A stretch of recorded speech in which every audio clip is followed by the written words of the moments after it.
Bienvenidos a un programa más de Primer Plano. Y bueno, aquí hemos venido insistiendo en programas anteriores que, a diferencia de lo que ocurre en otras elecciones pasadas, presidenciales, aquí hay una clara confrontación entre el PRI y el PAN, derivada, me parece a mí, ahí empezó, de las elecciones de Coahuila el año pasado. Y a partir de ahí se han venido golpeando, se han venido acusando, metiendo zancadillas, y cada vez este conflicto ha ido escalando en mayor medida. Vino una nueva acusación más fuerte a Ricardo Anaya, pues de triangulación de dineros, de cosas muy extrañas, de enriquecimiento ilícito, pero salió primero en los medios. Asumimos que son filtraciones de información que tiene el gobierno.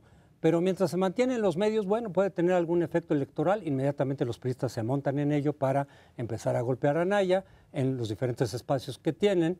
Pero aquí ya intervino la Procuraduría. Y ahí la pregunta que nos hemos hecho siempre es, ¿se puede combatir la corrupción en tiempos electorales, en un proceso electoral? Y yo he dicho siempre que sí, que no deben los tiempos interferir cuando hay combate a la corrupción. Pero yo diría que para no distorsionar el enfoque, el proceso mismo electoral, tiene que ser algo ya muy sustentado. Es decir, si de veras tienes una cosa ya más firme, entonces sí puedes proceder incluso a ordenar una orden de aprehensión o lo que proceda. Pero si nada más estás filtrando, oigan, voy a investigar a esta persona porque ahí hay algo raro, pues no tienes nada sólido todavía, sin embargo lo dices a los medios, ¿para qué? Para buscar un efecto electoral. Entonces ahí claramente hemos visto muchos casos. Y luego pasa la elección, ya golpeaste al candidato que querías golpear desde el gobierno, utilizando los instrumentos del Estado para efectos electorales. Oiga, usted disculpe, no teníamos nada. Sí, pero ya me bajó 10 puntos en las encuestas. Entonces aquí lo que está cuestionado ¿es aplicación de la ley estricta que debe de haber o es un instrumento electoral? Lo cual además no son contradictorias. Podría haber algún caso ahí. Mucha gente piensa que efectivamente hay algo sucio en el asunto de Ricardo Anaya. Pero, por otro lado, bueno, pues entonces investiguen por su lado, confidencialmente, todos los elementos que requieran y cuando tengan algo armado ya nos lo dicen y entonces procede. Pienso, José Antonio, que a pesar de que yo también siempre he estado como tú en contra de que cada vez que se descubre un acto de corrupción, el afectado grita, esto es politización de la justicia, y si seguimos así, pues nunca vamos a llegar al punto en el que se puedan perseguir los delitos. Ahora, desgraciadamente, este es un caso por muchos motivos en donde queda patente y claro el uso político de la justicia en este país. Y queda patente porque pues, seguramente si Ricardo Anaya cometió algún delito que está por probarse, esto lo tenía que haber sabido desde antes, no es una cosa nueva, estos hechos ya habían ocurrido hace tiempo, entonces la PGR o el PRI gobierno, como le quieren llamar, están usando a la Secretaría de Hacienda y a la Procuraduría General de la República, dos instrumentos políticos en manos de la Presidencia de la República para, pues, tumbar a un candidato. Esa es una parte que creo que no se puede esconder. Y la segunda parte es la efectividad que esta medida pueda tener. Hay personas que piensan, como tú dices, que bueno, pues ya le tocó la mancha de la corrupción y algo quedará aun cuando lo exoneren, aun cuando no sea exitosa, no haya una orden de aprehensión. Seguramente pase algo muy similar a cuando Fox con Andrés Manuel López Obrador, ¿sí? Que haya dicho, yo lo recuerdo a Fox diciendo, yo quiero que Andrés Manuel esté en la boleta, no quiero que lo saquen de la boleta. Entonces algo quedará, yo no creo que siga el gobierno y pienso que la efectividad, a pesar de mantenerlo, y creo que Anaya ya debería de bajarle al tema, porque esto de estar recordando todo el día que es posible que esté manchado de corrupción, no le hace bien a él también, pero desde luego creo que el gran perdedor aquí es el PRI gobierno, porque esto va a revertírsele tarde o temprano. Yo creo que tenemos dos temas muy graves. Ambos, estoy completamente de acuerdo con ustedes.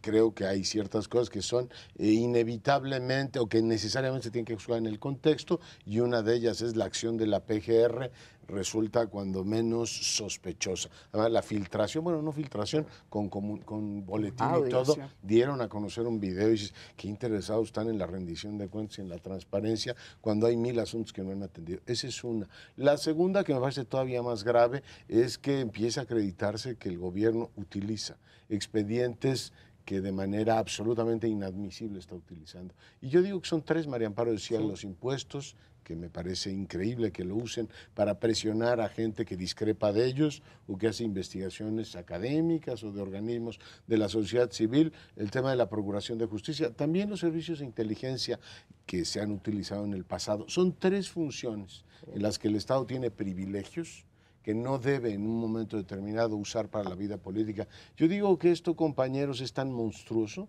como si nos dijeran que en una campaña de vacunación no atendieran a ciertos niños porque sus papás votaron por otro partido político, o alguien llegara al sistema público y le dijeran de salud, a usted no lo puedo operar si no me enseña que votó por el PRI. O sea, esta monstruosidad que estoy diciendo, y que ojalá no se les ocurra, es lo mismo que utilizar la procuración de justicia, el tema de los impuestos y el tema de la inteligencia. Es decir, son funciones reservadas, una para garantizar la seguridad nacional, otra para que el erario público sea saludable y la otra es el monopolio de acusación, la representación de la sociedad para hacer el papelón que está haciendo la PGR aquí. Yo creo que eso desfonda moralmente un gobierno. Ojo con ese tema, ¿eh? Y al procurador le sugeriría que leyeran el pentagrama de Comey. Primero hizo su papelón Comey en los Estados Unidos, el director del FBI, y después Trump le dijo muchas gracias por hacer un papel absolutamente indecoroso en la vida política de los Estados Unidos. Y después por los impactos que hay para uno y otro. Yo creo que a Naya le ha venido de maravilla la posibilidad de ponerse como una víctima, decir, me persiguen más que a López Obrador. El PAN incluso está sugiriendo que hay un pacto entre ellos. Y yo creo que para mí lo único que cabe en este caso es pedirle a la PGR o que haga una acusación formal o se desista, pero claramente está perdiendo en el intento. Bueno, yo creo que es importante ubicar el momento que vivimos del proceso político que se ha llamado de intercampañas y que debe concluir el día 30 de este mes. Se supone que teóricamente, que este intervalo llamado intercampañas es un intervalo para discutir las cuestiones de fondo. ¿Cómo vamos a hacer crecer la economía? Cada partido, cada candidato, los independientes. ¿Cómo vamos a lograr una educación de calidad? Etcétera, etcétera. Se supone que era para eso. ¿Para qué lo están usando los partidos? Para denostarse unos a otros. Aquí hay una institución del Estado que se metió, sí, ¿no? Además, no solo el pleito entre los partidos. Sí, yo estoy de acuerdo en cómo lo plantearon ustedes, de que es conveniente, es indispensable, no conveniente, que cuando hay un delito grave y se tienen pruebas, que las tiene que tener el Ministerio Público, que es el único autorizado para investigar, obligado a investigar. Tiene que haber, en algunos casos, denuncia, otros son delitos que se persiguen de oficio. Pero el que tiene que hacer la primera acción pública es el que lanza una consignación, que es la Procuraduría. Pero la tiene que hacer ya con pruebas y pone en manos de un juez el asunto. Aquí no ha pasado nada de esto. Lo que pasa es que está haciéndose una serie de imputaciones políticas o que tienen significado político sin ninguna prueba y se están imputando responsabilidades muy graves cada uno de los tres con el otro. Meade está diciéndole a López Obrador, ¿de usted de qué ha vivido los últimos 20 años? Tiene usted que probar fiscal. La transparencia. ¿Cómo que vivió de 50,000 pesos que está recibiendo de salario? Y así, Anaya le dice a Meade, oiga, usted no vio pasar todos los desmanes, las triangulaciones, las que se entregaron. Usted estaba allí nada más como espantapájaros, no podía hacer nada. Y así, y López Obrador está diciéndole, aquí está esto, aquí está esto otro, de cada uno de los otros dos. Yo retomo lo que dices de este video que salió. Ese evidenció a mucha gente, porque mucha gente estaba enfocada en lo sucio de esta operación de Anaya, ¿no? Que creo que mucha gente la ha dado como válida, o probablemente válida. Estaban ahí concentrados en ese punto. Algunos encuestadores me han dicho, sí le está incrementando los negativos a Anaya, este asunto. Y de repente sale, él va a Anaya, presenta su escrito, digan, pues si tienen algo, díganmelo, y si no, ya párenle. y en la grabación normal la sacan porque dijo una mala palabra alguien ahí. Unos dicen que fue él, Diego. Diego dice que fue él, ¿no? Pero el propio Diego dijo que fue él. Por un lado, ahí se ve claramente que es el uso electoral, porque ¿qué más da para el caso que se está investigando que alguien diga ahí una palabra altisonante o no? Y sin embargo la dan oficialmente a los medios, pero además hay muchos juristas no que creo dicen... que ni el Vaticano sean tan sensibles. Eso por un lado detona la percepción más clara de decir, están usando electoralmente, más allá de la culpabilidad o inocencia de Anaya, que eso es lo que no se vale estar utilizando la institución de la justicia para efectos electorales. Aunque hay muchos juristas que he leído por ahí que dicen, además sí se incurrió en una violación al Código Penal. Estar grabando a alguien sin su consentimiento y divulgar, sin una orden judicial, etcétera. O sea, el propio procurador actual, el encargado del despacho, estaría quizá incurriendo algún delito, que por eso muchos ya están pidiendo que lo sustituyan. Pero aquí yo quisiera rápidamente, hay 3 escenarios básicos. Una es, el PRI quiere subir al segundo lugar, por eso está golpeando a Anaya. Anaya se cae y el PRI sube y ocupa el segundo lugar. Eso es lo que está buscando el PRI. Lo veo poco probable.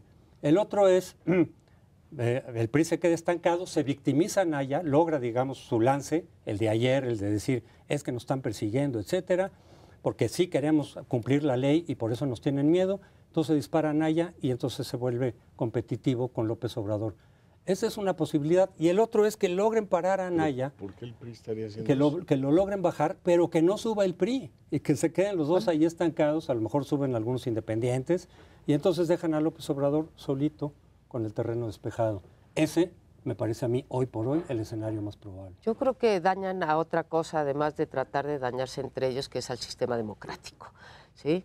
Esta idea que han querido, sobre todo, poner los 2 candidatos de oposición, Ricardo Anaya y Andrés Manuel López Obrador, de borrar la percepción de que todos son iguales, ¿sí?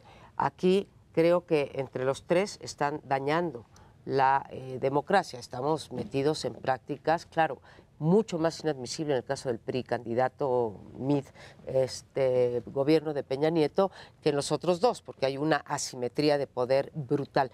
Pero no se dan cuenta el daño que están haciendo a la democracia, a las elecciones mismas y a la posibilidad de una convivencia pacífica una vez que pase el 1 de julio, en donde ahora sí que pase lo que pase, tendremos a un Congreso dividido y se tendrán que sentar para que este país siga avanzando. Entonces, creo que no hay una conciencia de esa. Y respecto a esta cuestión que tú dices, creo que hay muchísimos signos, aparte del hecho de haber acusado a Anaya de este lamentabilísimo uso político. Cuando nosotros hemos pedido información sobre Odebrecht y otras cosas, nos dicen que no, porque se viola el debido proceso.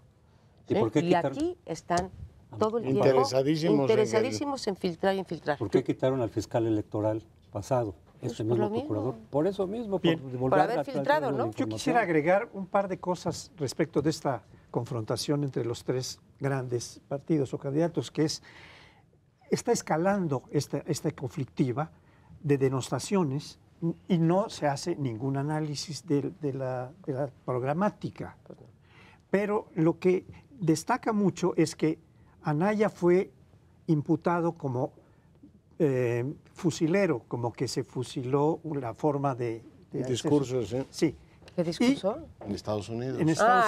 Sí, lo del medio ambiente. Y enseguida respondió que el verdadero fusilador pues es el presidente de la República. Y la escalada consiste en decir, no es el procurador el que está haciendo, es el presidente de la República. Sí. Esa es la escalada que ya llegó en Anaya a imputarle al jefe de Estado y de gobierno la mayor responsabilidad. A mí que se lancen los candidatos y se digan improperios, a mí eso me tiene exactamente igual y así han sido las campañas y así son en casi todo el mundo. El gran asunto es que una institución del Estado esté interfiriendo de una manera, a mi juicio, absolutamente inconveniente en el proceso, pero además va en contra de su propio interés, porque no veo la lógica de subir a Anaya, de decir, a ver, la competencia va a ser entre Anaya y López Obrador. Si esa es la lógica del PRI, la están consiguiendo perfectamente, pero me resulta francamente contraintuitiva. Tal manera que, bueno, ahí creo que independientemente de lo que ocurra en las campañas, perdemos todos.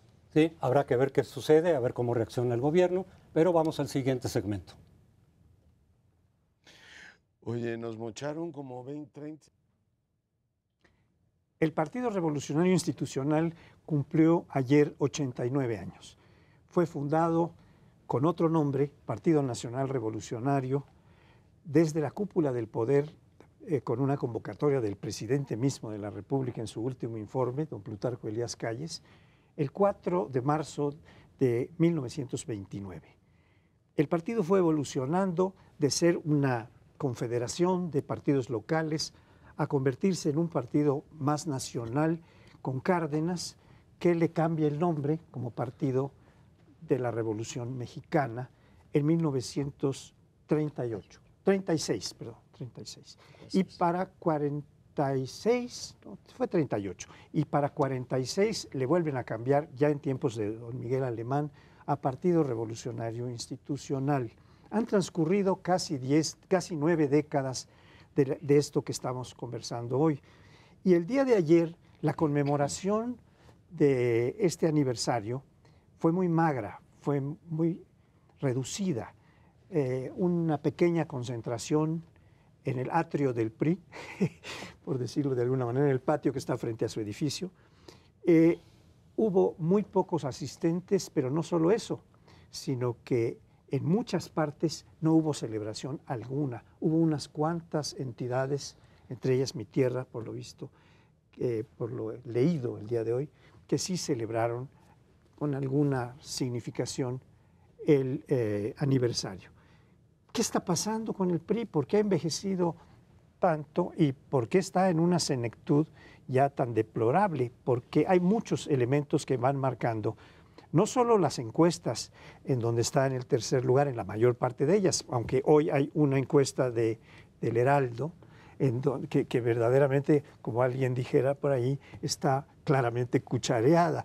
Pero en fin, eso es algo que pongo a la discusión de ustedes. ¿Qué pasa con el PRI en estos casi 90 años que ha cumplido? Pues no tienen mucho que festejar. Yo entiendo que no haya sido un momento glorioso como lo han querido hacer en otros años. Revisaba hoy las encuestas de aprobación presidencial desde Salinas para acá. En febrero del 6º año de gobierno de cada uno, Salinas tenía, fíjate, en febrero todavía tenía 70% de aprobación, y el que más bajo, el que más cerca ha estado de Enrique Peña Nieto fue Zedillo, en un momento particularmente difícil, también en febrero, en donde tenía de aprobación 36%. Pero en 95. En 95, sí, en su 6º año sí, no. En su primero. Al principio sí, fue muy impopular, pero sí, luego remontó. Pero luego remontó y luego cae. En el 6º año de gobierno está, en febrero del 6º año de gobierno, está el más bajo, después de Enrique Peña Nieto, está en 36 puntos. Hoy Enrique Peña Nieto, que salió ayer la encuesta de Consulta Mitofsky, apunta nada más a 26 puntos, ¿no? Subió un poco de la medición pasada. Eso ya de por sí es un motivo para no celebrar. Segundo, por primera vez en toda su historia, que yo no creí vivir para verlo, tienen un candidato que no es de sus propias filas, emanado de sus propias filas, y pues quién sabe esto cómo esté cayendo al interior.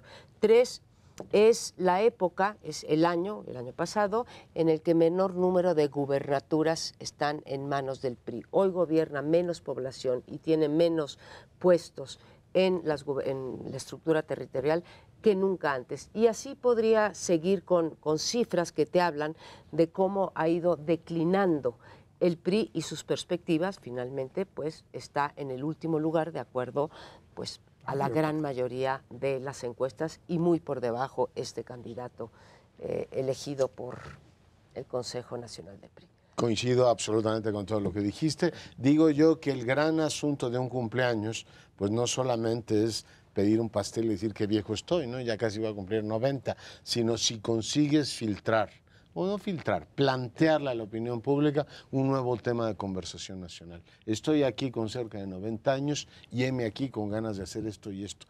No fue nota. O sea, simple y llanamente, ni hubo el discurso, siguen todavía suspirando por el de Colosio, que si ese fue el punto de ruptura o no. Ya es sintomático que empieces a recordar lo de los 90 en pleno 2018, y no hubo nada de eso. Es decir, fue pues una celebración como ir a ver a, pues, tu tía y decir, cumples años hoy, qué bonito, qué maravilla y todo lo demás. Por tanto, sí creo que perdieron una buena oportunidad de situar un mensaje diferente. Y bueno, además de lo que decía María Amparo, pues sí, hay un PRI que no se siente cómodo, porque finalmente los temas de gobierno que más se adhirieron al PAN, cuando el PAN gobernó este país, de política exterior, nosotros la dominamos, pues ahora tienen un frente externo espantoso. Política de seguridad, nosotros sí sabemos cómo hacerlo. Y he aquí el resultado. Y el orden en general, la gobernabilidad misma del país, hoy está ampliamente cuestionada. Por tanto, con mucha celebración no había que plantear. Sin embargo, insisto, yo me imaginaba que Mid iba a aprovechar ese cumpleaños como para meter un nuevo tema en la conversación nacional y seguimos con Anaya, con el Telecán y con los problemas. Pasó desapercibido por los otros aspectos que hay en el propio proceso electoral. De las muchas cosas que dijo Mid, nada relevante, pero una en la que me fijé fue, ya aprendimos, ya nos dimos cuenta de lo que hicimos mal, ya podemos corregir. Eso es exactamente lo que dijeron hace 6 años. Ya somos el nuevo PRI, aprendimos la lección del 2000, venimos ahora con otra mentalidad. Entonces, vuelve a decir lo mismo después de lo que hemos visto estos sexenios. Oye, ¿sabes quién te va a creer? Nadie, absolutamente. Yo creo que el PRI está pasando por su momento más difícil. A reserva de lo que pasa en las encuestas, ya vinculándolo con el segmento anterior, si le sale bien la jugada contra Anaya y logran el segundo lugar, etcétera, quién sabe qué pase. Pero hoy por hoy se ve la cosa muy difícil. Si no logran remontar el tercer lugar se desploma. No solo sostiene la situación que tiene, ya cuando queda claro que no vas a superar el tercer lugar, te desplomas. En los promedios de encuestas, las encuestas hay que leerlas en promedio. Una solita aislada no te dice nada, te puede confundir mucho. Pero en promedio algo dicen. En las encuestas para las gubernaturas que van a estar en juego, en ninguna está de puntero el PRI. Se las están disputando entre Morena o el Frente. Podría, en el peor de los escenarios, que el PRI no ganara ninguna de las que están. O sea que podría ser un desplome brutal lo que está en juego. Y eso a lo mejor nos explica los coletazos que está dando a través de la Procuraduría, a través de Hacienda, porque están viendo que el panorama está realmente complicado para el propio partido. Creo que está bien planteado, como lo dices, José Antonio. Esta decrepitud no es una decrepitud cronológica como podemos tener los viejitos, sino que es una decrepitud política. No está teniendo capacidad para plantear la agenda de discusión, no está teniendo la mayor parte de las gubernaturas que llegó a tener. Después de haber perdido la presidencia, tenía 20, 21 gubernaturas. Hoy tiene 12. El Frente, los gobernadores del Frente, PAN y PRD juntos, tienen 16. Esto es en función de los puestos. Sí. Un partido político se debe medir por sus posiciones de poder, por su fuerza, por su capacidad política para estar estableciendo la agenda, y esto definitivamente no lo tiene. Y además hay otra cosa. Mid dice, yo no soy político, digo, no, yo no soy priista, soy hijo de priista. Bueno, ya hay una como vergüenza generalizada entre muchos priistas que están diciendo, bueno, no nos atrevemos ni siquiera a tener un candidato nuestro. Ahí está fuerte el desprestigio que ha corrido a estos niveles. Dices que no puede, y también José Antonio, pues no pueden o no han sido exitosos en fijar el debate público, cosa que está muy complicado para el PRI o para su candidato, porque si tomas los 3 problemas que más nos preocupan a la ciudadanía, que son la inseguridad, la corrupción y la pobreza e inequidad, pues resulta que en los 3 o estamos igual, en el caso, dicen algunos, de la pobreza, o estamos peor que cuando recibieron el gobierno. Y me hace pensar este regreso del PRI fallido, cómo se diferencia de los partidos comunistas, como se decía en nuestra época, detrás de la cortina de hierro, que salieron los partidos del poder, pero luego regresaron y se volvieron a enquistar. El PRI no tuvo esa capacidad, tuvo ahora, en el 2012, el regreso, mucha gente pensó, ahora viene, como dijo Gurría en aquel momento, vienen los primeros 30 años, este es el primero de los 30 que vienen, y pues esa oportunidad la dejaron pasar cuando en algunos de nosotros habían levantado expectativas con las reformas electorales y el pacto por México. De verdad, habían dicho, se van a quedar 70 años más. ¿Quién va a ser el encargado de que no se queden? Ellos mismos. Lo cual no deja de ser, sí, profundamente paradójico. Pero retomo lo que decía Crespo, que creo que es algo que deberían empezar a pensar. O sea, no hay ninguna garantía de mantenerte en el 18, 19, 20%. Tienden a coincidir más o menos aprobación presidencial presidencial con intención de voto por MIT. O sea, ¿qué ocurre si te vas a tercer lugar?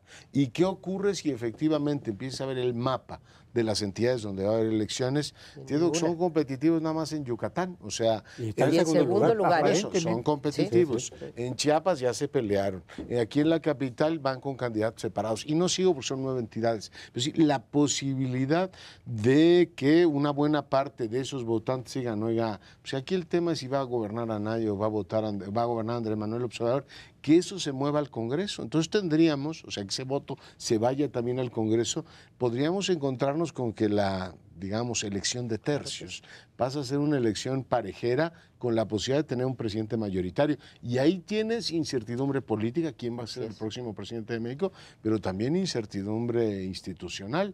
Los presidentes mayoritarios, es una paradoja extraordinaria en México, han sido peores que los presidentes minoritarios. A Peña le fue mucho mejor en su primera parte, sus primeros 3 años, siendo minoritario, sin duda. Y cuando el pueblo le dijo mayoría absoluta para usted, presidente, empezó a declinar.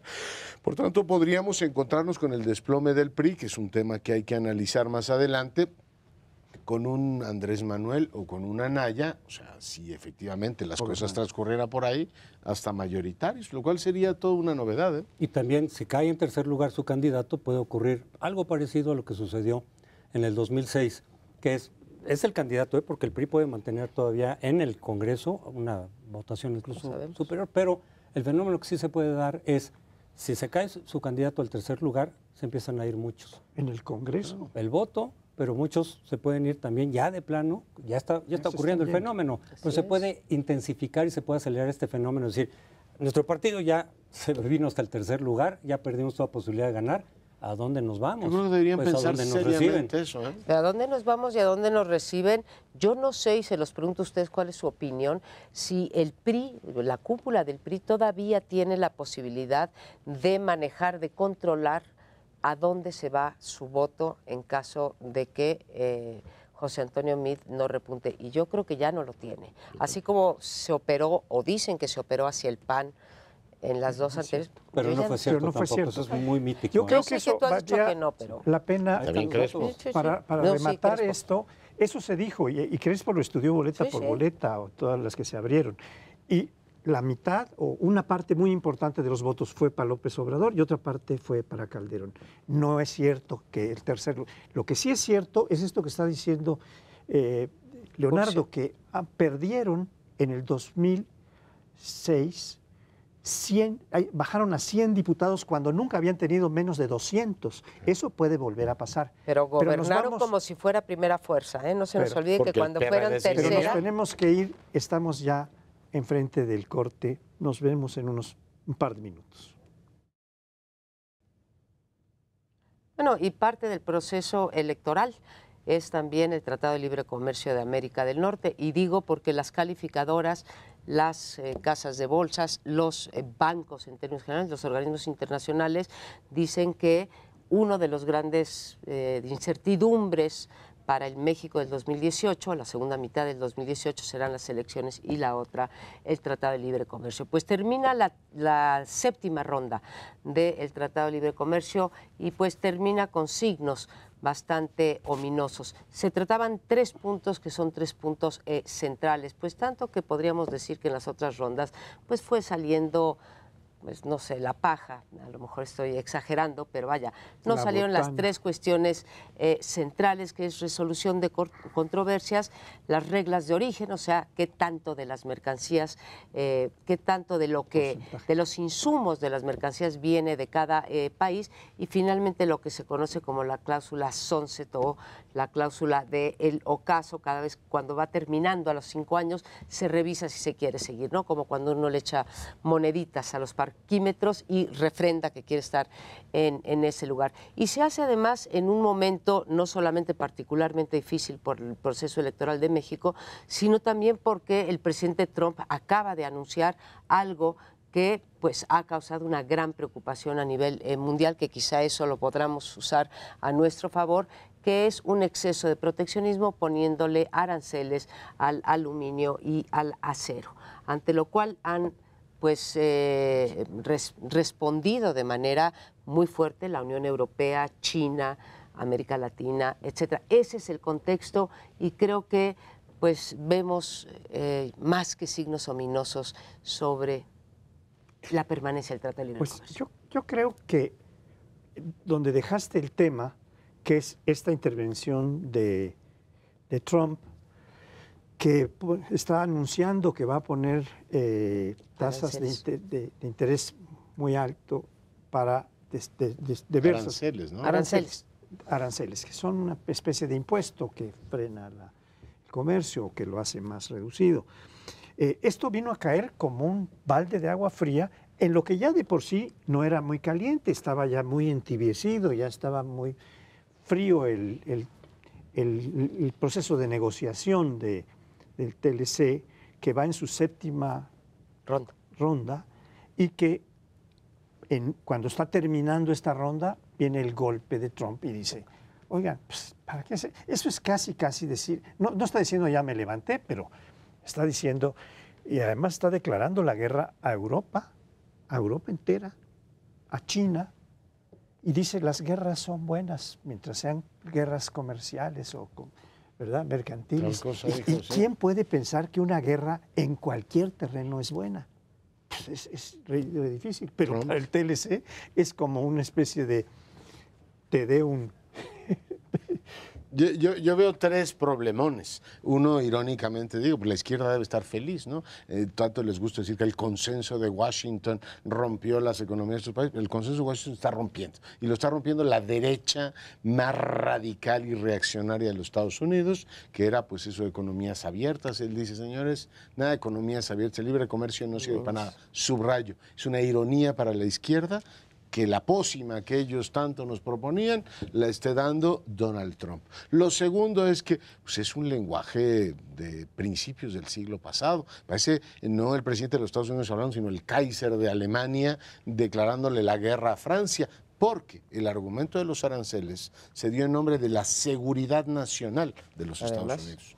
No una cuestión menor. Y yo le recuerdo, por supuesto, a nuestro auditorio que las guerras se han llevado precisamente por eso y la resolución histórica del conflicto europeo se dio cuando los europeos firmaron las comunidades para el acero y el carbón. Es decir, la producción de energía y el acero no las puede utilizar un Estado nacional en contra del otro, porque este es el fundamento de la guerra y del conflicto. Por tanto, este hombre nos regresa 60 años en la historia del planeta y desde la primera potencia la primera potencia económica dice, señores, aranceles al acero, en contra de nuestros socios comerciales. Canadá pone el grito en el cielo. Bueno, debo decir que hasta Paul Ryan puso el grito en el cielo, ahora en los Estados Unidos, y México dice, o sea, me pones aranceles a mí cuando estoy negociando contigo el Tratado de Libre Comercio y además dices que es por tu seguridad nacional. El último comentario que hago es, pues la industria,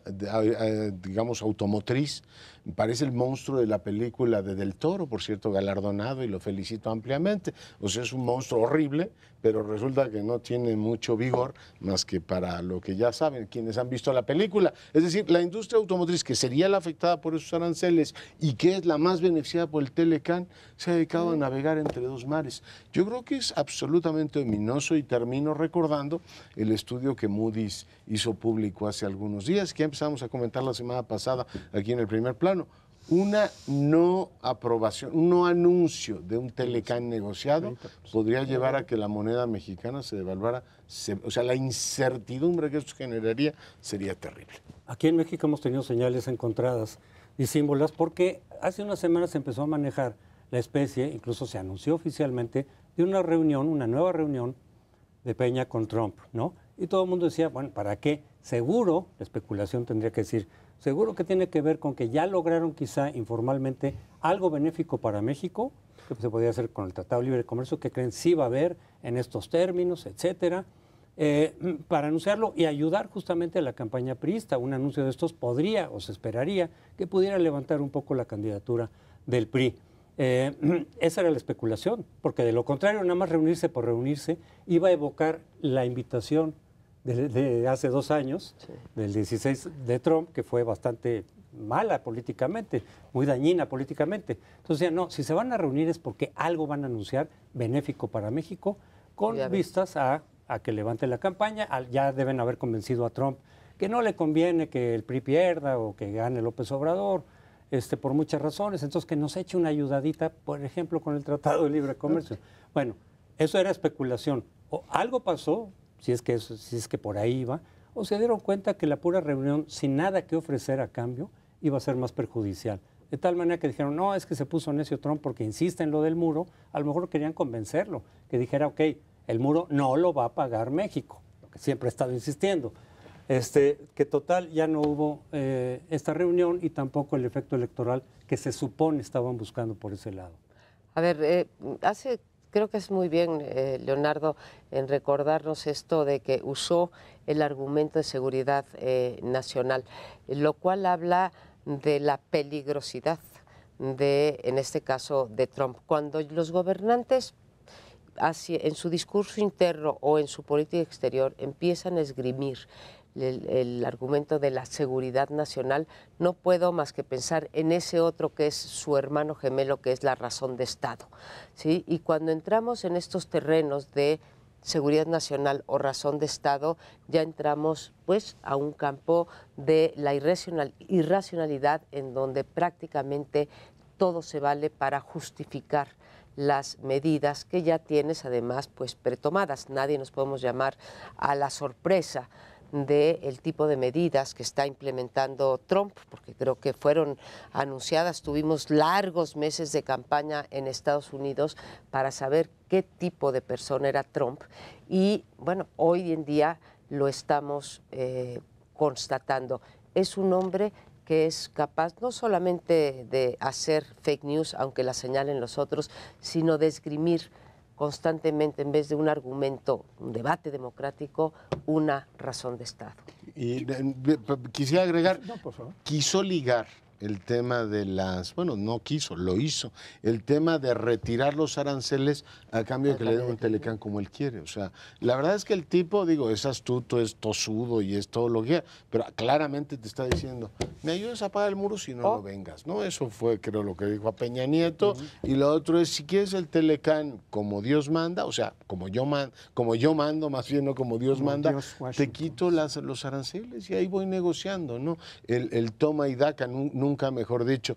Parece un individuo preocupante y yo digo que a quienes nos ha tocado ver efectivamente este cambio en la historia, pues deberíamos constatar que es un presidente belicista, es un presidente que está pidiendo una ampliación de las capacidades nucleares de los Estados Unidos, que habla de las guerras con un desparpajo tremendo. Y para todos aquellos que se creen estadistas porque ven una película de Churchill, ven que está ahora de moda, ¿no? Entonces ven a Churchill y dicen, ya aprendí lo que es la razón de Estado, que vean al personaje que tenemos en Washington, en la Casa Blanca, hablando ni más ni menos de poner aranceles al acero, como si México fuera un rival a vencer.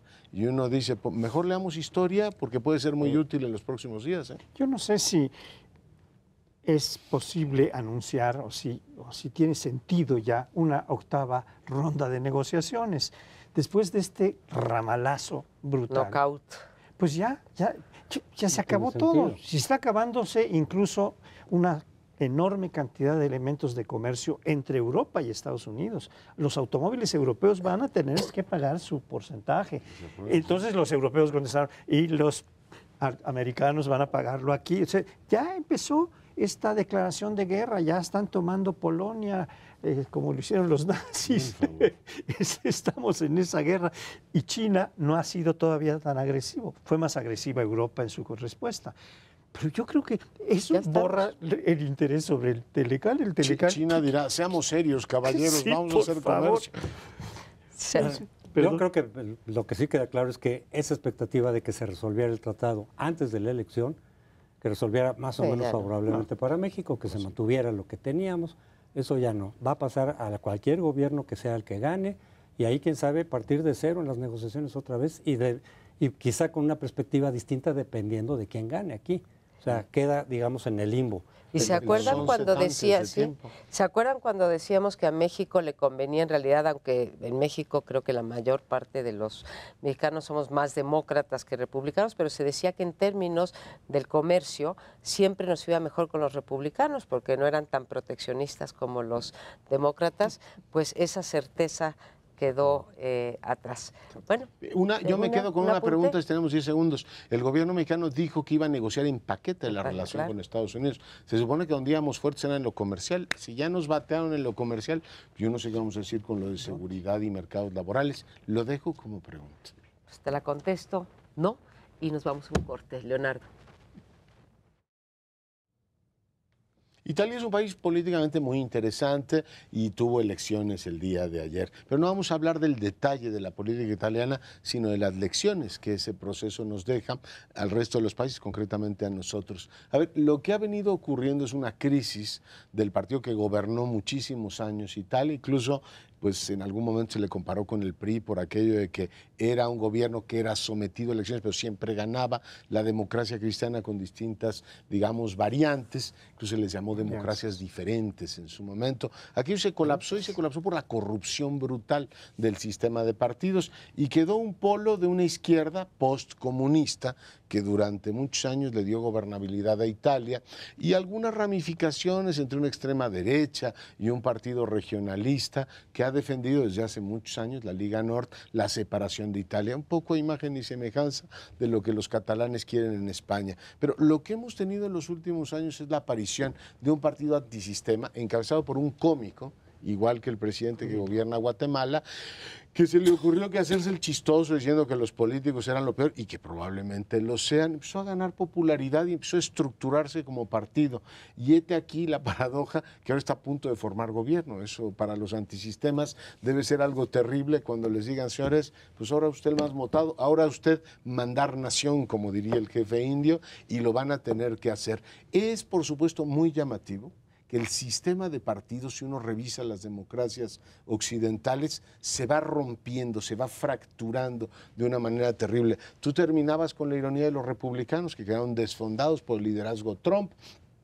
Si uno va a España, ves que la, digamos, gobernabilidad, el bipartidismo del PP-PSOE se rompió con Ciudadanos y Podemos, y ahora tienes una Italia en donde los dos partidos más votados son, en primer lugar, el movimiento 5 Estrellas, o Grillini, como los llaman ahí, los hijos de Beppe Grillo. Después viene la Liga Norte, que pasa, un partido cuasi fascista. Marine Le Pen dijo, estamos muy contentos con el resultado que tuvieron en Italia, del 4 al 16%. Después viene Silvio Berlusconi y la izquierda, el único partido tradicional que queda en el sistema italiano, se va a cuarto lugar, lo cual es pues particularmente interesante. Es un golpe a la Unión Europea. Italia es una de las 4 economías más importantes de la Unión Europea y ha ganado un partido antisistema las elecciones y los secesionistas. Yo creo que en México deberían tomar nota, pues, candidatos y partidos que se siguen jugando a que las, digamos, representación partidocrática es para siempre, ni aún en Italia ha sido así. No hay nada similar todavía, lo cual no quiere decir que no lo vaya a ver. Digamos, tenemos el experimento de los independientes que ya te habla de haberle dado un toquecito al sistema de partidos. Algunos me podrían argumentar que Morena es un partido nuevo. Yo siempre he insistido que no es un partido nuevo, que es un partido que ya gobernó sin quitarle ningún mérito y sus éxitos electorales en el 2015, pero básicamente pues es el desprendimiento de otro partido y es un partido que se sigue beneficiando de la institucionalidad, aun cuando la critique, por un lado, se beneficia de ella y ha participado Andrés Manuel López Obrador, que es su amo y señor. Es la tercera vez que participa dentro del sistema de partidos sin llegar a una ruptura y no tenemos ningún otro experimento, los pocos que han querido surgir, pues no han tenido éxito como aglutinar, para aglutinar al electorado, ¿no? Entonces, no estamos allí, pero sí tenemos, y hay que hacernos cargo de ello, un cambio brutal en el sistema de partidos en este país, en donde pasamos de un partido que tenía el 80% o el 90% de los votos y de los puestos de elección popular, luego a uno tripartita, digamos, y ahora aún no sabemos en qué vamos. Quizá, como tú decías en el bloque anterior, regresemos a un gobierno con mayoría y la pluralidad esa que se había logrado y que tenía, creo que era un equilibrio interesante, pues se esté rompiendo. Ahora, ¿de qué depende esta parte de un movimiento social en este caso, no uno que yo favoreciera. 5 estrellas me parece una cosa realmente pues aberrante dentro de la representación política, ¿no? Y cerraría diciendo, a lo mejor no hay cosa peor o hay algo peor que un político, que es un político no profesional, ¿no? Bueno, yo creo que lo que estamos viendo que ocurre en Italia es algo que está ocurriendo en muchas partes del mundo. Los sistemas de partidos han borrado las fronteras, sobre todo en el terreno ideológico, muy claramente, han incrementado el pragmatismo y se han unido fuerzas que se consideraban totalmente antitéticas, que se colocaban en los extremos, ahora están reunidas.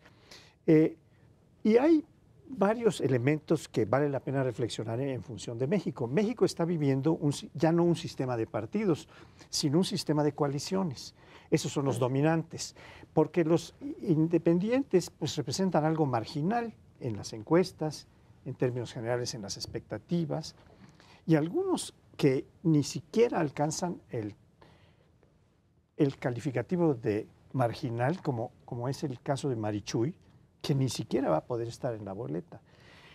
Porque las tres coaliciones que tienen 3 partidos cada una, se reproducen como en Italia hay varias coaliciones, claro, de extrema derecha con otros partidos. Como aquí estamos viendo que Morena se ha adherido o se ha coaligado con el PES, que es un partido de derecha, conservador, de corte religioso, en un Estado laico. Entonces estamos viendo cosas verdaderamente grotescas, ¿no? Y esto de tener lo que traigo a colación es un poco, acaba de nombrar López Obrador un consejo de vigilancia electoral que está compuesto por 5 personas, 3 de ellas son expanistas, pero desde hace muy poco tiempo atrás está este senador ultraconservador de Guanajuato, también de apellido Martínez, está Germán Martínez y está Gabriela Cuevas, son 3 panistas, y está Jaime Cárdenas. Expriista. Expriista. Jaime Cárdenas y está ¿cómo se llama? El que es el representante. Duarte, ¿no? Duarte. Sí. Son 2 morenistas contra 3 expanistas. Y yo no sé qué posición va a tomar. Contra todos juntos. Y están todos morenistas. Están todos unidos. Sí, y uno de ellos, por lo menos, Germán Martínez, ya lo hemos dicho, involucrado en lo que desde el punto de vista del PRD fue un fraude, irregularidades, parcialidad de las autoridades electorales en el 2006. Pero ahora, pues, entonces que jueguen de mi lado, ¿no? Yo creo que en lo de los partidos hay esto. Tú decías, Morena en realidad no es un partido nuevo porque pues, se rompió el PRD a su vez del PRI, pero hay una especie de magia en el colectivo, ¿no? En la imaginación colectiva, que es cuando cambias de siglas es como si hubiera una purificación, como si pasaras de nuevo, del borrón y cuenta nueva. Y eso lo decía muchas veces Carlos Castillo Peraza, cuando veía que muchos priistas, incluso con colas que pisar, se pasaban al PRD y quedaban automáticamente purificados. Es decir, el PRD surge del PRI, pero de pronto nació con un aura de frescura, ¿no? De progresismo, etcétera. Dice, oye, pero la mayoría ahí son de los priistas, de los viejos priistas. Algunos con un expediente limpio y otros no tanto. Bueno, pues con Morena pasó lo mismo respecto al PRD. Una vez que el PRD con el tiempo ya también empezó a entrar en dimes y diretes y cosas cuestionables, ya, no, pero Morena es nuevo, nunca ha gobernado, entonces es como empezar de nada, ¿no? De la nada. Aunque todos sus miembros, o casi todos, por lo menos de los más visibles, pues vienen de otros partidos y no siempre con trayectorias muy limpias.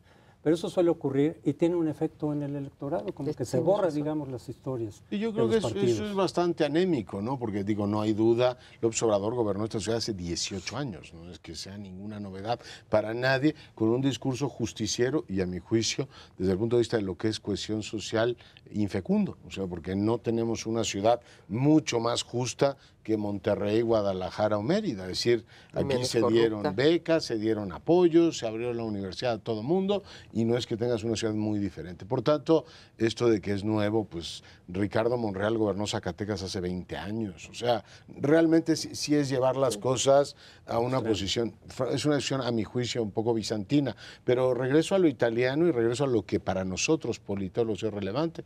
El anti-establishment gana en todas partes. O sea, no hay manera de que digamos que eso no ocurra. Y a lo mejor Morena está haciendo un enorme servicio al país y a las democracias, diciendo, a ver, yo que soy un partido que ha gobernado y que tengo, digamos, vocación institucional, a pesar de que la critico mucho, canalizo toda esa inconformidad. Pero si la ruina de las democracias pasa efectivamente porque esos movimientos ejerzan el gobierno y tienes a los Trumps, a los Jimmy Morales y a todo lo demás llegando al poder, yo digo que esto es solo cuestión de tiempo. O sea, no hay manera de creer que eso no nos va a pasar a nosotros en algún momento.